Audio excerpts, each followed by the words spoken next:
High everyone, আসসালামু আলাইকুম। Welcome back to my channel Bangali Gharoya Ranna. এবার ঈদের জন্য স্পেশাল একটা ডেজার্ট আপনাদের তৈরি করে দেখাবো।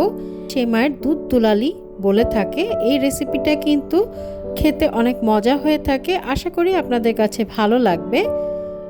দুধ দুলালির জন্য প্রথমে আমরা জেলোটা রেডি করে নিব।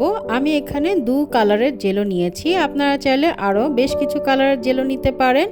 আর আমি এখানে জেলোটা ব্যবহার করেছি ফস্টার ক্লার্কের। এখানে 2টা জেলো আছে। আর এই প্যাকেটের পিছনে ইনস্ট্রাকশন দেওয়া থাকে জেলো আপনি কিভাবে তৈরি করবেন। আমি ঠিক সেভাবেটাই জেলো সেট করে নিয়েছি। এখন জেলোটাকে আমি ছোট ছোট টুকরা করে নিচ্ছি।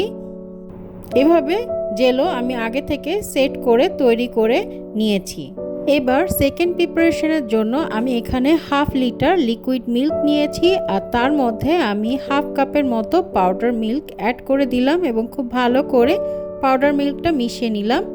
এই পর্যায়ে চুলার জাল আমি জ্বালিয়ে দিব এবং দুধটাকে অনবরত নাড়তে থাকবো যাতে তলায় লেগে না যায় এবং সর না পড়ে। দুধটাকে আমি কিছুক্ষণ জাল দিয়ে ঘন করে নিব। আর খেয়াল রাখতে হবে দুধটা কিন্তু অনবরত নাড়তে হবে। এই পর্যায়ে দুধ ঘন হয়ে এসেছে। এখন আমি 1/4 কাপের মতো সেমাই বা ভার্মিচেলি অ্যাড করে দিব। আপনারা এখানে কালারফুল সেমাইও ব্যবহার করতে পারেন, তবে বাংলাদেশের সব জায়গায় কালারফুল সেমাই কিন্তু অ্যাভেলেবেল থাকে না, তাই আমি নর্মাল সেমাইটাই ব্যবহার করলাম। আর আমি চিনির বদলে 1/3 কাপ কনডেন্স মিল্ক ব্যবহার করছি। আপনারা এখানে চিনিও ব্যবহার করতে পারেন, তবে কনডেন্স মিল্ক ব্যবহার করলে কিন্তু টেস্টটা ভালো আসে। আর দুধের টেস্ট বা দুধের ঘনত্ব আরও বাড়াইতে চাইলে বা ক্রিমি ভাব আনতে চাইলে আপনারা এর ভিতরে কিন্তু ক্রিমও ব্যবহার করতে পারেন। 2 টেবিল স্পুনের মতো আমি এখানে ঘিও অ্যাড করে দিচ্ছি। ঘি অ্যাড করাতে কিন্তু অনেক সুন্দর একটা ফ্লেভার আসবে। সেমাইটা কিন্তু আমাদের তৈরি হয়ে গেছে। এরকম পাতলা থাকা অবস্থায় এটাকে নামিয়ে ঠান্ডা করে নিব। সেমাইটা ঠান্ডা হতে হতে আমরা এ পর্যায়ে কিছু ফল আর মিষ্টি নিয়েছি। এখানে ছোট মিষ্টি নিয়েছি, কলা, আম, আপেল আর আঙ্গুর আমি ফল নিয়েছি। আর সেমাইটা ঘন হয়ে এসেছে এবং ঠান্ডাও হয়ে গিয়েছে। দেখতেই পাচ্ছেন সেমাইটা কিন্তু যথেষ্ট ঘন হয়েছে।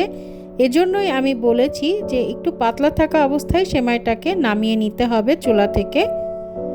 এ পর্যায়ে সব ফল এবং সেই মিষ্টিগুলা এবং সাথে আমরা যেই জেলো তৈরি করে রেখেছিলাম সেই জেলো সেমাইয়ের মধ্যে অ্যাড করে দিব। অ্যাড করে দেওয়া হয়ে গেলে সব উপকরণ সেমাইয়ের সাথে খুব ভালো করে নাড়িয়ে চাড়িয়ে মিশিয়ে নিতে হবে। ফল জেলো সব মেশানো হয়ে গেলে আমরা সার্ভিং বলে এখন আমাদের সেমাইয়ের দুধ দুলালিটা সার্ভ করে নিব। সার্ভ করা হয়ে গেলে আমরা আবারও উপর থেকে মিষ্টি, জেলো এবং যে ফ্রুটসগুলো আমরা অ্যাড করেছিলাম সেই ফ্রুটসগুলো উপর থেকে সুন্দর করে সাজিয়ে দিব যাতে দেখতে বেশ ভালো লাগে।